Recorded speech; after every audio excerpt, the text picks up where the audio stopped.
안녕하세요. 김성길 목사와 함께하는 사람 이야기 제2단원의 G7 과정입니다. 이 시간에는 전 시간에 이어서 13-제3 이야기를 함께 하겠습니다. 13-3. 자, 13장에서는 이상한 사람들과의 관계를 어떻게 잘 가질 수 있느냐. 우리 주변에 이상한 사람들, 나도 이상한 사람이 될 수 있고, 그래서 요 이상한 사람들과의 관계를 어떻게 잘할 수 있느냐. 8가지의 내용 중에 3가지를 살펴봤습니다. 이상한 사람이 있을 수밖에 없다. 이걸 인정해야 된다. 두 번째, 영적인 방법, 기도와 관계된 말씀 암송. 세 번째는 내공을 길러라. 내공을 기르기 위해서 나장, 영상순, 무토선실성. 자, 요 나장, 영상순, 무토선실성은 자기 방어법이에요. 내공을 키우는 방법이에요. 그래서 요거를 이제 여러분들이 우리 GTS 묵상집에 보시면은 2번째 주간을 다룰 때 설명을 해놨습니다.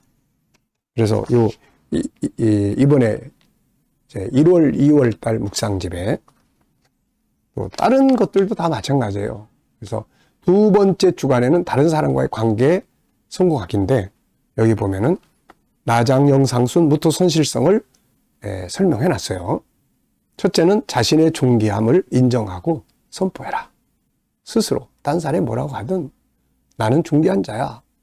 하나님을 닮은 존귀한 사람이야. 이거를 선포하라는 거예요. 그 다음에 나장, 장점과 자기 재능 개발하고 자기 행복 프로를 만들어라. 셋째, 인정받거나 영웅이 되려고 하지 말고 그냥 소통해라. 넷째, 상대방의 마음, 정체성을 이해해라. 넷째, 순발력을 키워라. 다섯째, 무관심, 무대응. 일곱째, 토해내기. 여덟째, 선으로 대하기. 아홉번째, 싫은 소리 잘 듣는 훈련하기. 그 다음에 10번째, 성령의 도우심 받기. 네.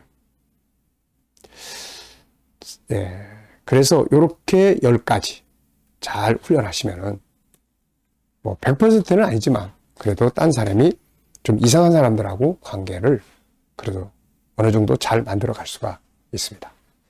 뭐 그런 사람 피해서 가면 제일 좋죠. 근데 뭐 호랑이를 피해서 갔는데 사자를 만났다. 뭐 이런 말. 그러니까 우리가 그냥 피하지 말고 이기는 자가 되는 게 중요하죠. 자, 이 시간에는 4번째부터 이야기하겠습니다. 자, 4번째는 이제 상대방의 장점을 찾아라. 그런 이야기예요. 이상한 사람은 일단 내가 볼 때 마음에 안 드는 문제점이 많죠. 단점이 많습니다. 그것 때문에 이상하게 보이는 거예요. 그런데 이 사람하고 관계 개선을 조금이라도 해야 될 필요성이 있다면은 장점을 찾기 시작을 해야 됩니다. 우리는 항상 좋은 사람을 파트너로 삼기를 원합니다. 맞아요. 그러나 세상은 그렇지 못합니다. 앞에서 살펴본 것처럼 주변에는 이상한 사람들로 가득 차 있습니다. 좋은 파트너만을 기다리다가는 결국 아무도 같이 할 사람이 없게 되는 거죠. 결국 주변에 아무도 남아있지 않습니다. 그렇다면 어떻게 해야 될까요? 이상한 사람을 좋은 파트너로 바꿔놓는 거죠.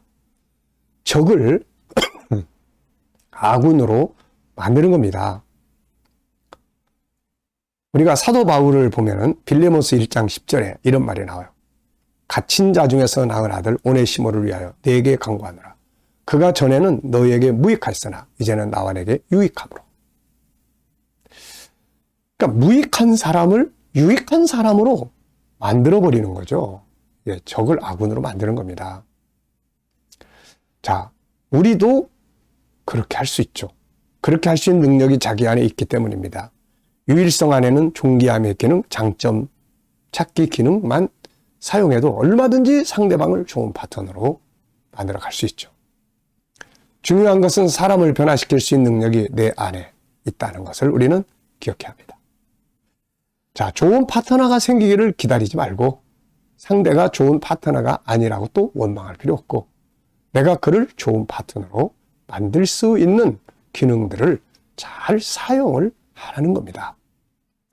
우리 모두의 속에는 상대방을 좋은 파트너로 만들 수 있는 능력이 들어있는데 그 중에 하나가 상대방의 장점 찾기입니다. 세상 그 어떤 것도 단점만 있는 것은 없다는 점을 기억해야 합니다. 그가 말할 때, 행동할 때, 업무를 볼 때, 뭔가를 할 때 그의 장점, 눈여겨보는 겁니다. 이렇게 해서 그 좋은 장점을 먼저 이야기를 하기 시작하면은 이게 좀 이상한 사람일수록 자기의 자존감이 떨어져 있어요. 이 말은 자기의 좋은 점들을 보지 못하고 있다는 거죠. 그래서 사람들에게 존귀하게 인정받고 싶은 욕구가 이상한 사람으로 만들고 있는 겁니다. 이게. 자, 그러니까 좋은 관계 가지려면 눈여겨봐야 돼. 그 사람의 말을 할 때 어떤 말에 역점을 두고 있는지, 그 사람이 행동할 때 어떤 거에 역점을 두고 있는지, 그러면 그 좋은 점, 장점, 세미한 부분들을 찾아서 항상 대할 때마다 참 이런 모습 좋습니다. 이렇게 되면은 그 사람이 이제 나에 대해서는 잘해 주려고 애쓰기 시작을 합니다, 이거. 그래서 우리도 이렇게 봐야죠. 세상을 원망하고 불평하는 것은 아무 도움도 되지 않습니다. 그 대신 변화를 만들어 가보는 거죠. 방법은 간단합니다. 우리 안에 있는 5가지 성품의 도구를 사용하고 그 중에서 유일성, 그리고 유일성을 사용해보면, 존귀함을 사용해보면 어떤 반응이 오는지 지켜보면 되죠. 존귀하게 여기는 도구, 좋은 점, 개성, 장점 찾기의 도구, 그 사람이 잘하는 능력 찾기, 서로 다르다고 하는 사실, 칭찬과 격려의 도구들을 잘 사용해보는 거예요. 이렇게 도구들을 사용하면은 힘든 상황들이 세상을 다스릴 그 사람을 다스릴 수가 있게 되는 겁니다. 정복하는 거죠. 그 다음에 이제 5번째는 상대방의 약점을 내가 좀 담당해 보는 거예요. 얄밉다고 하지 말고 그의 약점이 드러날 때 비난하지 말고 약점을 아무 말 없이 도와줘 보는 것입니다. 자, 그 사람의 약점 때문에 내가 여기 있다. 이런 마음을 갖는 것이 중요한 것이죠. 예. 자, 그래서 상대방의 문제점이 있으면 한번 쭉 노트에다 이렇게 쭉 적어보세요. 다 적어보고 그 다음에 뭐라고 이야기를 하냐면은 다 적어본 다음에 이렇게 맨 밑에 적어요. 뭐라고 적냐면은 그래서 내가 필요한 사람이다. 이렇게. 저렇게 문제가 많으니까 그래서 내가 필요한 사람이다. 그리고 그 부족하고 약한 부분을 비판하지 말고 그래 내가 필요하다. 그것을 통해서 상대방은 성장하고 자기 자신도 발전하게 되는 거죠. 이게 예수님이 사람을 변화시키는 방법이에요. 그의 문제점, 약점을 자꾸 지적하고 끌어내서 막 야단치고 싸우고 하는 게 아니라 그래, 그래서 내가 있는 거다. 그래서 하나님 나를 이 사람 옆에 두셨구나. 그래서 하나님이 나를 여기에 머물게 하셨구나. 그래, 내가 저 약점을 담당을 해보자.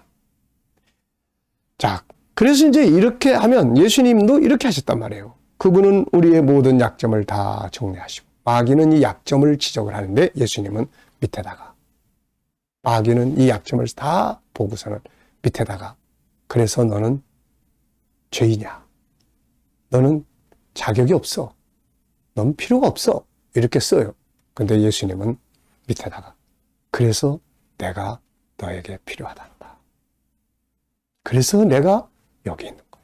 네 옆에 있는 거야. 이렇게 쓰시는 거예요. 차원이 다릅니다. 예수 정신, 우리가 약할 때 그는 그것을 담당해 주시고 더 강하게 일해 주십니다. 그분 항상 우리의 약한 것을 자기에게 맡기라고 하신 것이죠. 베드로전서 5장 7절 너희 염려를 다 주께 맡겨라. 이 말은 너희의 약한 부분을 내게 맡겨라. 자, 여러분 이 5가지 우리 지금 했습니다. 5개. 첫째 뭐였죠? 첫째, 세상에 이상한 사람들이 있을 수밖에 없다. 인정하고. 두 번째 뭐죠? 두 번째, 말씀 암송. 내 감정만 가지고 안 되니까 말씀. 그 다음에는 내공을 길러라. 나장 영상수 무토선실성. 내공을 길러라. 그 다음에 네 번째는 뭐였어요? 이제 장점 찾아라. 그 다음에 5번째는 약점을 담당해봐라. 그러면 이상한 사람들하고 조금씩 좋은 관계 가질 수 있습니다. 자, 6가지 살펴봤으니까요. 5가지 살펴봤으니까 3가지 다음 시간에 더 이어서 함께 나누겠습니다. 자, 이 시간 말씀 여기서 마치겠습니다. 감사합니다.